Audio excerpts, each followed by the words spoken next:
നമസ്കാരം, ജന്മഭൂമിയിലേക്ക് സ്വാഗതം. വാർത്തകൾ ചുരുക്കത്തിൽ.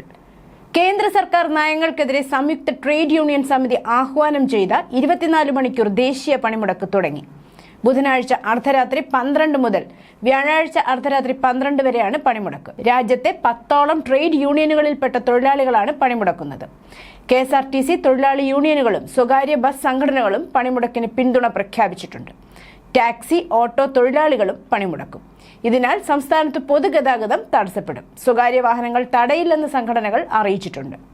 വ്യവസായ, വാണിജ്യ, വ്യാപാര മേഖലകളും പൂർണ്ണമായും സ്തംഭിക്കുമെന്നാണ് സംഘടനകളുടെ അവകാശവാദം. പാൽ, പത്രം, ആശുപത്രി തുടങ്ങിയ അവശ്യ സർവീസുകളെയും മാരമൺ കൺവെൻഷനിൽ പങ്കെടുക്കുന്നവരെയും പണിമുടക്കിൽ നിന്ന് ഒഴിവാക്കിയിട്ടുണ്ട്. രാവിലെ രാജ്ഘട്ടിൽ നിന്ന് സെക്രട്ടേറിയറ്റിലേക്കും മാർച്ചും ഉച്ചയ്ക്ക് ജന്തർ മന്ദറിൽ പ്രതിഷേധവും നടക്കും. പണിമുടക്ക് കണക്കിലെടുത്ത് ഇന്ന് നടക്കേണ്ട PSC ഓൺലൈൻ പരീക്ഷകൾ മാറ്റി. ജൂനിയർ ഇൻസ്ട്രക്ടർ തസ്തികയിലേക്കുള്ള പരീക്ഷ ഈ മാസം 21 മാറ്റിയിട്ടുണ്ട്. അതേസമയം പണിമുടക്കിന് സർക്കാർ ഡയസ് നോൺ പ്രഖ്യാപിച്ചു. ജോലിക്ക് ഹാജരാകാത്തവർക്ക് ഇന്നത്തെ ശമ്പളം ലഭിക്കില്ല. തമ്പാനൂരിൽ സർവീസിനെത്തിയ KSRTC ബസ് സമരാനുകൂലികൾ തടഞ്ഞു. പാലക്കാട് ചിറ്റൂരിൽ നിന്നും വന്ന ബസ് സ്റ്റാൻഡിൽ പ്രവേശിച്ചയുടൻ മാറ്റി പാർക്ക് ചെയ്യാൻ ആവശ്യപ്പെടുകയായിരുന്നു. ഇനി പണിമുടക്ക് കഴിഞ്ഞ ശേഷമേ ബസ് പുറപ്പെടുകയുള്ളൂ. ഇവിടെ ബസ്സുകളെല്ലാം സർവീസ് നടത്താതെ നിർത്തിയിട്ടിരിക്കുകയാണ്. പണിമുടക്കിന് മുൻപ് യാത്ര പുറപ്പെട്ട ദീർഘദൂര ബസ്സുകൾ മാത്രമാണ് ഇവിടേക്ക് എത്തിക്കൊണ്ടിരിക്കുന്നത്.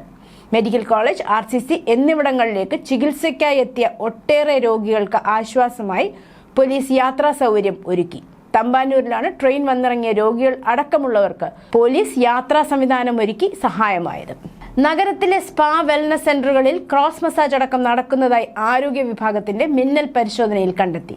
കഴിഞ്ഞ ദിവസം 5 സ്ഥാപനങ്ങളിലാണ് പരിശോധന നടത്തിയത്. രാമൻചിറയിൽ യോഗ സ്പാ ലൈസൻസ് ഉള്ള സ്ഥാപനത്തിൽ ഉദ്യോഗസ്ഥർ എത്തുമ്പോൾ ക്രോസ് മസാജ് നടക്കുകയായിരുന്നു. ഇറങ്ങി ഓടിയ കസ്റ്റമർ പോലീസ് വകുപ്പിൽ ആലപ്പുഴയിൽ ജോലി ചെയ്യുകയാണെന്ന് സൂചനയുണ്ട്. സ്പാ അടച്ചുപൂട്ടാൻ കത്ത് നൽകും. രാമൻചിറയിലെ മറ്റൊരു സലൂണിലും മസാജ് നടക്കുന്നതായി കണ്ടെത്തി. ഇവിടെ ലൈസൻസ് ഇല്ലാതെയാണ് പ്രവർത്തനം. ഇവിടെ ദൂര സ്ഥലങ്ങളിൽ നിന്നുള്ള പെൺകുട്ടികൾക്ക് താമസിക്കാനുള്ള സൗകര്യമടക്കം നൽകിയിരുന്നു. ചെമ്മാട് ഉള്ളിച്ചാക്കിന്റെ മറവിൽ സ്ഫോടക വസ്തു പിടികൂടിയ സംഭവത്തിൽ 2 പേർ അറസ്റ്റിൽ. സജി എന്ന മുഹമ്മദ് സലീം, ഡ്രൈവർ അനിൽകുമാർ എന്നിവരാണ് പിടിയിലായത്. കണ്ണൂരിൽ നിന്നാണ് ഇരുവരെയും പിടികൂടിയത്. സജി എന്ന മുഹമ്മദ് സലീം വ്യാജ മേൽവിലാസം ഉണ്ടാക്കിയാണ് ഇത്തരം പ്രവർത്തനങ്ങൾ നടത്തുന്നത്. ഇയാൾക്കെതിരെ വേറെയും കേസുകൾ നിലവിലുണ്ട്. തമിഴ്നാട്, കർണാടക എന്നിവിടങ്ങളിൽ നിന്നാണ് സ്ഫോടക വസ്തുക്കൾ എത്തിച്ചതെന്നാണ് കണ്ടെത്തൽ. കൂടുതൽ പ്രതികൾക്കായി അന്വേഷണം പുരോഗമിക്കുകയാണ്.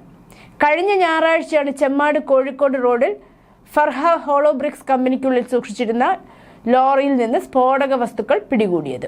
തിരുവനന്തപുരം കോർപ്പറേഷനിലെ BJP കൗൺസിലർമാർക്ക് രാജ്യ തലസ്ഥാനത്ത് ഊഷ്മള സ്വീകരണം. റെയിൽവേ സ്റ്റേഷനിലും പാർട്ടി ആസ്ഥാനത്തും സ്വീകരണം നൽകി. Delhi BJP president Virendra Sachdeva, Delhi mayor Raja Iqbal Singh എന്നിവരും പാർട്ടി പ്രവർത്തകരും റെയിൽവേ സ്റ്റേഷനിൽ സ്വീകരിക്കാനെത്തി. പഞ്ചവാദ്യം, താലപ്പൊലി എന്നിവയുമായാണ് സ്വീകരണം ഒരുക്കിയത്. മലയാളികൾ ധാരാളമായി കൗൺസിലർമാരെ സ്വീകരിക്കാൻ എത്തിയിരുന്നു. BJP ദേശീയ അധ്യക്ഷൻ നിതിൻ നബീൻ കൗൺസിലർമാരുമായി ചർച്ച നടത്തി. അടുത്തുവരുന്ന നിയമസഭാ തെരഞ്ഞെടുപ്പ് സംബന്ധിച്ച നിർദ്ദേശങ്ങൾ അദ്ദേഹം നൽകി.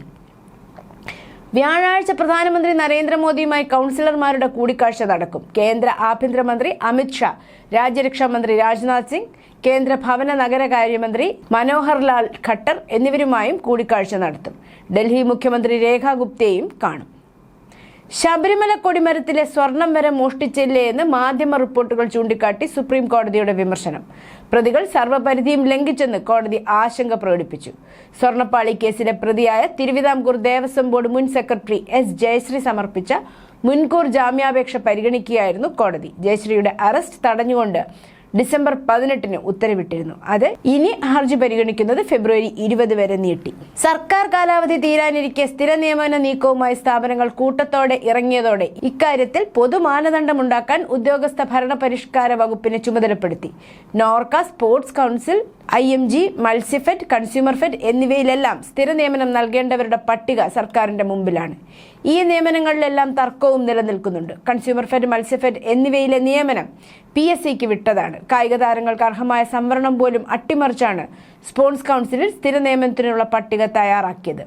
നിലവിലുള്ള തസ്തികയിലല്ലാതെ സ്ഥിരം നിയമനം പരിഗണിക്കരുതെന്ന് നേരത്തെ ഹൈക്കോടതി വ്യക്തമാക്കിയതാണ്. എന്നാൽ നിലവിൽ അംഗീകൃത തസ്തികകളിലെല്ലാം മത്സ്യഫെഡിൽ സ്ഥിരം ജീവനക്കാരുണ്ട്. ഇല്ലാത്ത തസ്തികകളിലേക്കാണ് സ്ഥിരപ്പെടുത്താൻ നീക്കം. പരീക്ഷ, അഭിമുഖം എന്നിവയൊന്നും നടത്താതെ നിയമിച്ചവരാണിവർ. സഹകരണ നിക്ഷേപ ഗ്യാരണ്ടി ഫണ്ട് ബോർഡിൽ പുതിയ തസ്തിക സൃഷ്ടിച്ചാണ് നിയമന നടപടി സ്വീകരിക്കുന്നത്. ആഗോള അയ്യപ്പ സംഗമത്തിന് ₹1 പോലും ചെലവില്ലെന്ന തിരുവിതാംകൂർ ദേവസ്വം ബോർഡിന്റെ വാദം പൊളിയുന്നു.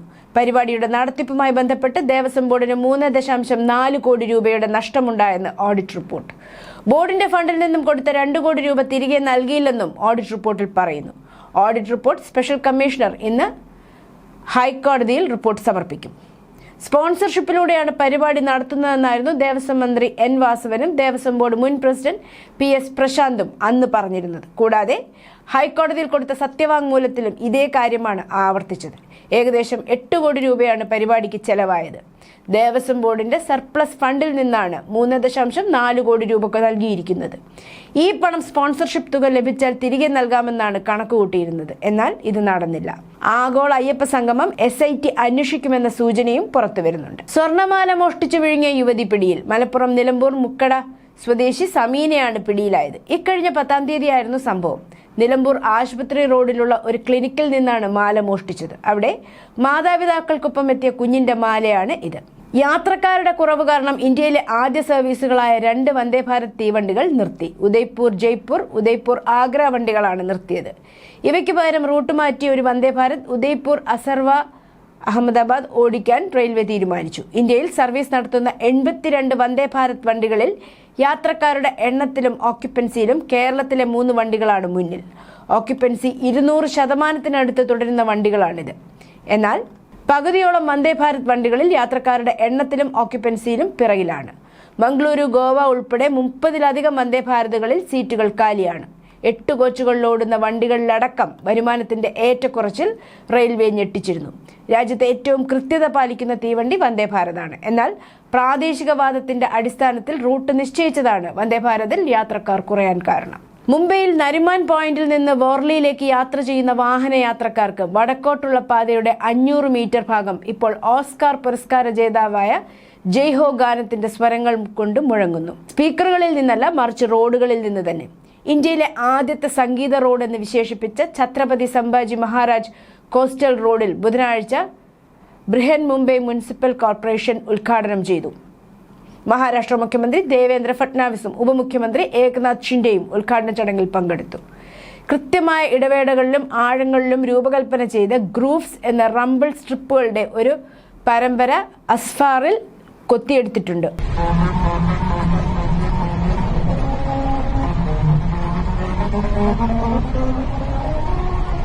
ഒരു വാഹനം മണിക്കൂറിൽ 60 മുതൽ 80 കിലോമീറ്റർ വേഗതയിൽ അവയിലൂടെ സഞ്ചരിക്കുമ്പോൾ ടയറും റോഡും തമ്മിലുള്ള ഘർഷണം വൈബ്രേഷനുകൾ ഉണ്ടാക്കുന്നു. ആ വൈബ്രേഷനുകൾ ശബ്ദതരംഗം സൃഷ്ടിക്കുന്നു. അവ ഒരുമിച്ച് അക്കാദമി അവാർഡ് നേടിയ സ്ലം ഡോഗ് മില്യനെയർ എന്ന ചിത്രത്തിലെ AR റഹ്മാൻ രചിച്ച ജയ് ഹോ എന്ന ഗാനത്തിന്റെ സംഗീതം പുനർനിർമ്മിക്കുന്നു. മുൻ കരസേനാ മേധാവി ജനറൽ MM നരവാനയുടെ ഓർമ്മക്കുറിപ്പായ 4 സ്റ്റാർസ് ഓഫ് ഡെസ്റ്റിനിയുമായി ബന്ധപ്പെട്ട തർക്കം തുടരുന്നതിനിടെ ഡൽഹി പോലീസ് സ്പെഷ്യൽ സെൽ അതിന്റെ ചോർച്ചയെക്കുറിച്ച് 1-ലധികം രാജ്യങ്ങളിലായി അന്വേഷണം ആരംഭിച്ചു.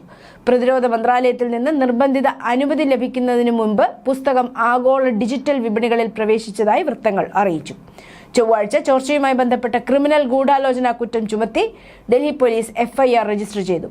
പ്രസിദ്ധീകരിക്കാത്തൊരു പുസ്തകം കോൺഗ്രസ് നേതാവ് രാഹുൽ ഗാന്ധിയിലേക്ക് എങ്ങനെ എന്നതിനെക്കുറിച്ച് ചോദ്യങ്ങൾ ഉയർന്നതിനെ തുടർന്നാണ് നടപടി. പ്രാഥമിക കണ്ടെത്തലുകൾ സൂചിപ്പിക്കുന്നത് പ്രതിരോധവുമായി ബന്ധപ്പെട്ട പ്രസിദ്ധീകരണങ്ങൾക്കുള്ള ഔദ്യോഗിക അംഗീകാര പ്രക്രിയകളെ മറികടന്ന് നടത്തിയ ആസൂത്രിതവും ഏകോപിതവുമായ പ്രവർത്തനമാണ് എന്നാണ്. ഔദ്യോഗിക അനുമതി ലഭിക്കുന്നതിന് മുമ്പ് പുസ്തകം ഓൺലൈനിൽ ലഭ്യമാക്കിയതായി ആരോപിക്കപ്പെടുന്ന US, കാനഡ, ജർമ്മനി, ഓസ്ട്രേലിയ എന്നിവിടങ്ങളിലെ ഡിജിറ്റൽ സാമ്പത്തിക പാതകൾ അന്വേഷകർ ഇപ്പോൾ നിരീക്ഷിച്ചു വരികയാണ്. അമേരിക്കയുടെ വ്യോമപാത ലംഘിച്ച് അമേരിക്കയിലേക്ക് കടന്നുകയറിയ ഏതാനും ഡ്രോണുകൾ അമേരിക്കയിലാകെ പരിഭ്രാന്തി പരത്തി. ടെക്സാസിനടുത്തുള്ള എൽ പാസോ വിമാനത്താവളം അടച്ചിട്ടു. അടുത്ത 10 ദിവസത്തേക്ക് അടച്ചിടുമെന്നാണ് ആദ്യം അറിയിപ്പുണ്ടായിരുന്നതെങ്കിലും പിന്നീട് പെന്റഗൺ ഉദ്യോഗസ്ഥർ ഈ ഡ്രോണുകളെ നിർവീര്യമാക്കിയതോടെ വീണ്ടും വിമാനത്താവളം തുറന്നു. മെക്സിക്കോ US അതിർത്തി പ്രദേശത്താണ് എൽ പാസോ വിമാനത്താവളം സ്ഥിതി ചെയ്യുന്നത്. എങ്ങനെ അമേരിക്കയുടെ ചാരക്കണ്ണുകൾ വെട്ടിച്ച് ഡ്രോണുകൾ അമേരിക്കയുടെ വ്യോമപാതയിൽ കടന്നുകയറി എന്നത് ആശങ്കയുണർത്തുന്നു. അമേരിക്കയുടെ വ്യോമപാത ലംഘിക്കാൻ കഴിയും എന്ന തിരിച്ചറിവ് ട്രംപിനെ പ്രതിരോധത്തിലാക്കും.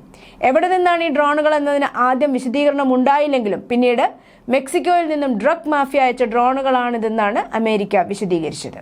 ബംഗ്ലാദേശിലെ ദേശീയ തെരഞ്ഞെടുപ്പിൽ വോട്ടെടുപ്പ് ഔദ്യോഗികമായി ആരംഭിച്ചു. പ്രാദേശിക സമയം രാവിലെ 7:30 മുതൽ വൈകുന്നേരം 4:30 വരെയാണ് പോളിംഗ് നടക്കുന്നത്. മുൻ പ്രധാനമന്ത്രി ഷെയ്ഖ് ഹസീനയുടെ സ്ഥാനഭ്രഷ്ടനും ഖാലിദാസിയുടെ മരണത്തിനും ശേഷമുള്ള ആദ്യ തെരഞ്ഞെടുപ്പാണിത്. തെരഞ്ഞെടുപ്പ് കമ്മീഷൻ രജിസ്ട്രേഷൻ റദ്ദാക്കിയതിനെ തുടർന്ന് ഹസീനയുടെ അവാമി ലീഗിന് മത്സരിക്കുന്നതിൽ നിന്ന് വിലക്കിയിട്ടുണ്ട്. 2009 ശേഷമുള്ള രാജ്യത്തെ ആദ്യത്തെ യഥാർത്ഥ മത്സരമായും ഈ വോട്ടെടുപ്പ് കണക്കാക്കപ്പെടുന്നു. News desk Janmabhumi.